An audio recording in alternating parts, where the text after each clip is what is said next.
Hello everyone. आज हम लोग बात करने वाले हैं एप्लीकेशन ऑफ डायमेंशनल एनालिसिस के बारे में। डायमेंशनल एनालिसिस जो है आपकी हेल्प करता है ये चेक करने में कि कोई भी एक्सप्रेशन जो भी आपके सामने आने वाला है whether it is dimensionally correct or not, and it is done with the help of principle of homogeneity. Yes, आज हम लोग बात करने वाले हैं डायमेंशनल एनालिसिस के बारे में। Welcome to doctor physics Kota, your NEET physics companion. Example ले लेते हैं यहाँ पे s equals to u t plus half a t square. ये हमारी फेवरेट इक्वेशन है और आप अच्छी तरह जानते हो ये कौन सी इक्वेशन है। It is equation of motion, right. यहाँ पे s जो है डिस्प्लेसमेंट है, s की जो यूनिट है वो मीटर होती है। अब मैं बात करूंगा ut की यूनिट क्या होगी। u स्पीड है, यूनिट होती है metre per second, into time की यूनिट होती है इन सेकेंड। तो सेकेंड से सेकेंड कैंसिल होते ही यहाँ पे बचा मीटर।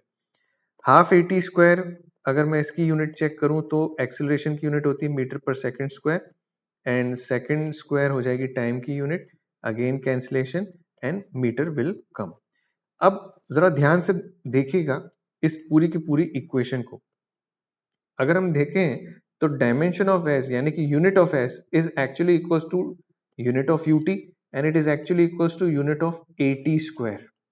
यानी कि अगर आप ध्यान से देखें तो यहाँ हाफ का कोई रोल नहीं है, half is not contributing into dimension. तो dimension of s is equals to dimension of ut and it is equals to dimension of at square। यही हमारा प्रिंसिपल ऑफ होमोजेनिटी का रूल कहता है कि अगर किसी भी इक्वेशन के अंदर सारे डायमेंशंस आपके बराबर आ रहे हैं तो ये इक्वेशन डायमेंशनली करेक्ट है। ठीक, अब यहाँ पे एक छोटा सा कैच है जिसको अपन को समझना जरूरी है, and it is important also. Catch क्या है? यदि कोई भी इक्वेशन डायमेंशनली करेक्ट है then there is a possibility कि वो करेक्ट ना हो मैथमेटिकली। समझते हैं कैसे? जरा सोचिए, अगर ये equation s equals to u t plus two a t square होता तो भी प्रिंसिपल ऑफ होमोजेनिटी कहता है कि ये इक्वेशन डायमेंशनली करेक्ट है। बट मैं जानता हूं कि ये इक्वेशन मैथमेटिकली करेक्ट नहीं है, ये एक्चुअली करेक्ट नहीं है। इससे मैं कोई भी फिजिक्स का आंसर नहीं निकाल पाऊंगा because the formula is incorrect. तो यहाँ पे इसीलिए लाइन लिखना बहुत जरूरी है कि यदि कोई इक्वेशन डायमेंशनली करेक्ट होती है then there is a possibility it may or may not be actually correct. I hope ये पॉइंट क्लियर हो गया होगा आपको। नेक्स्ट यहाँ पे एक और इंपॉर्टेंट पॉइंट आता है, यदि कोई इक्वेशन डायमेंशनली इनकरेक्ट है, सपोज क्वेश्चन ने जानबूझ करके हमको इनकरेक्ट डायमेंशन वाला ही इक्वेशन दिया है और कहा है कि चेक करो, और वो अगर डायमेंशनली इनकरेक्ट पाया जाता है then it can't be used in any physics formula. ठीक है, that means it is permanently incorrect. ठीक है, इट कांट बी करेक्ट। तो ये दोनों पॉइंट्स मैंने आपके लिए प्रिपेयर किए हैं, यहाँ पे लिखे हैं। ये हमेशा असर्शन रीजन में पूछे जाते हैं एंड ट्रू एंड फॉल्स में पूछे जाते हैं, करेक्ट इनकरेक्ट में पूछे जाते हैं। तो these are the two bullet points which you need to remember. अब आ जाते हैं हम पीवाईक्यू क्वेश्चन के ऊपर, जो कि हमारा बेंचमार्क है। हम हमेशा अपने वीडियोस के अंदर पीवाईक्यूज इंक्लूड करेंगे सो दैट आपकी प्रिपरेशन और स्ट्रांग हो जाए इस पर्टिकुलर टॉपिक की। तो पीवाईक्यू का क्वेश्चन यहाँ पे आ गया है, पूछता है potential energy of a particle moving along x direction varies as v equal to a x square divided by root x plus b. इसकी डायमेंशन हमें बतानी है ए स्क्वायर बाय बी के अंदर। सबसे पहली बात तो मैं यहाँ पे देख पा रहा हूँ as per principle of homogeneity मुझे सिखाया गया है कि अगर b के साथ में रूट एक्स जोड़ा जा रहा है तो dimension of b is actually equals to dimension of root x. सबसे पहली चीज तो मुझे यहाँ से ये समझने में आई। नेक्स्ट, फिर मुझे ये समझ में आया कि dimension of v that is potential energy is actually equals to dimension of a into x square divided by b। यहां से मुझे ये समझ में आया। नेक्स्ट, अब जैसा कि मैं देख पा रहा हूं मुझे यहाँ पे चाहिए डायमेंशन ऑफ a, तो मैं ये देख सकता हूं dimension of a will be equals to dimension of v into dimension of b divided by x square. Now this is equation number 2। हमसे कहा गया है कि a का स्क्वायर कर दो, तो let's do the square. v का स्क्वायर हो जाएगा यहाँ पे ऑटोमेटिकली, b का स्क्वायर हो जाएगा यहाँ पे ऑटोमेटिकली, एंड x की पावर हो जाएगी आपकी 4। ये मुझे मिला कहाँ से, ए स्क्वायर से। Now I have to divide this by b, तो मैंने डायमेंशन ऑफ बी से डिवाइड कर दिया। सॉल्विंग, सबसे पहले पोटेंशियल एनर्जी का डायमेंशन क्या होता है मुझे मालूम है, एनर्जी का डायमेंशन होता है m1 L2 T-2, इसका पूरे का स्क्वायर करना है। b से एक डायमेंशन कैंसिल हो जाएगा, सिर्फ और सिर्फ बचेगा b का एक dimension and divided by x की power 4। Now x direction already जो है उन्होंने डिक्लेयर कर रखा है, इट इज डिस्टेंस, तो मुझे अच्छी तरह पता है यहाँ पे l की पावर 4 मुझे लिखना होगा। सॉल्व कर लेते हैं, m2 l की पावर 4 t की पावर -4 डिवाइडेड बाय l की पावर 4। अब बात करते हैं b की डायमेंशन के बारे में, यानी कि l की पावर 1/2, राइट। यहां पे बचा मेरे पास क्या, सॉल्व करने के बाद m2 l half t -4, right, यानी कि मैं देख सकता हूं it is option number 3 which is correct.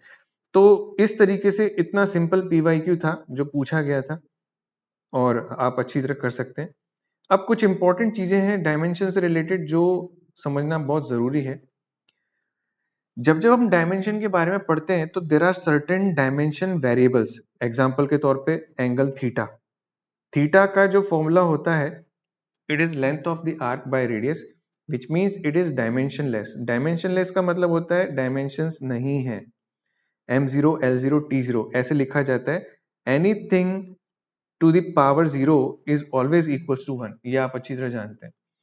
Similarly refractive index का भी जो डायमेंशन है वो m0 l0 t0 होगा, तो यानी कि it will be equals to 1।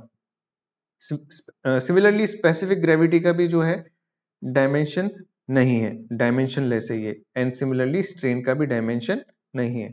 तो याद रखिएगा, जब जब आपसे कहा जाता है कि कोई क्वांटिटी डायमेंशन लेस है, it means m0 l0 t0 उसका डायमेंशन होगा and it will B written as equals to 1 because anything to the power 0 is 1।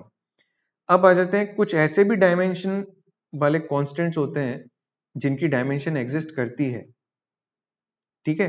तो वो कौन कौन से हैं, एक तो यूनिवर्सल ग्रेविटेशनल कांस्टेंट यानी कि कैपिटल जी, परमिटिविटी, राइट, याद कीजिए epsilon naught, Avogadro's constant, Planck constant, right. तो ये सब वो चीजें हैं जिनके कांस्टेंट होने के बावजूद भी इनकी यूनिट है, और यूनिट है तो इनकी डायमेंशन भी है।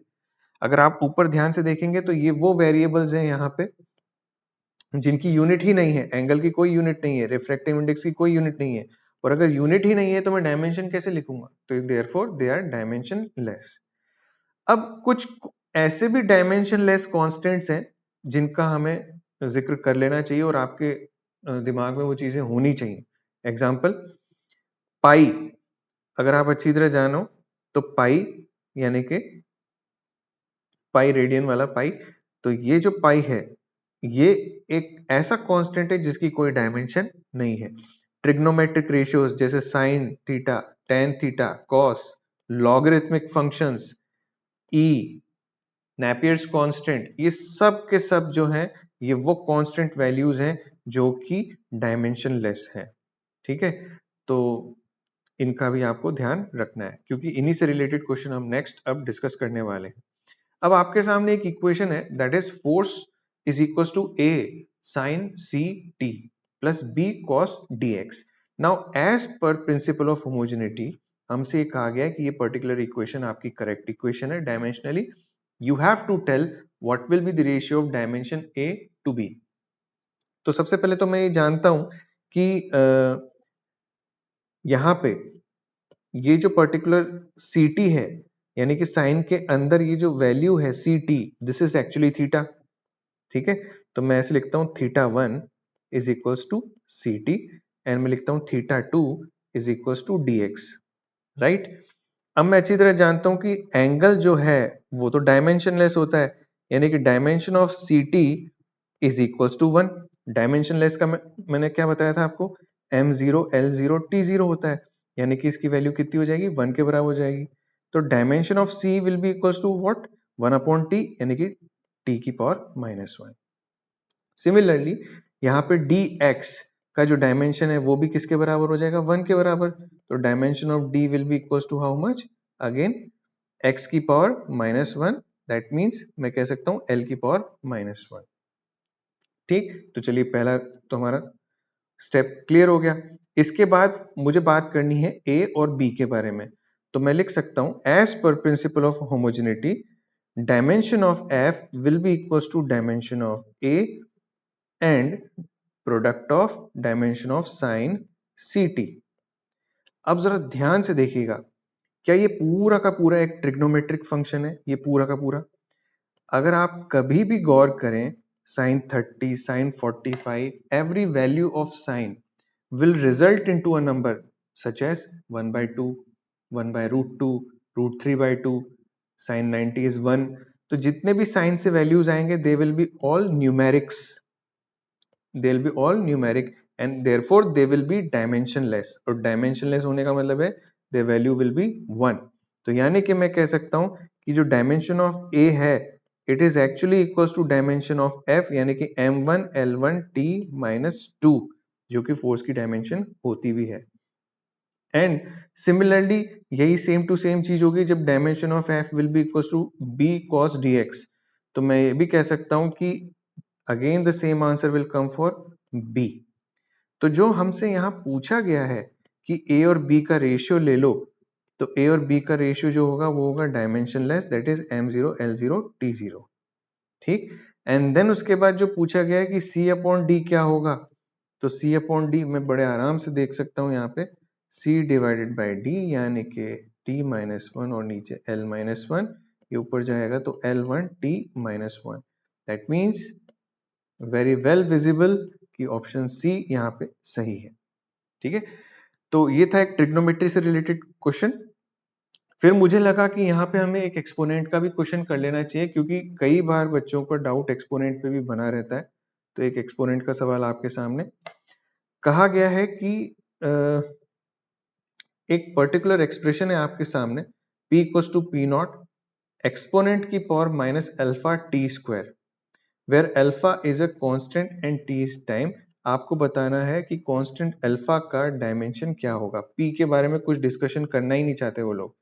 तो मैं सबसे पहले तो इसको ऐसे लिख लेता हूँ p equals to p naught e की power minus alpha t square.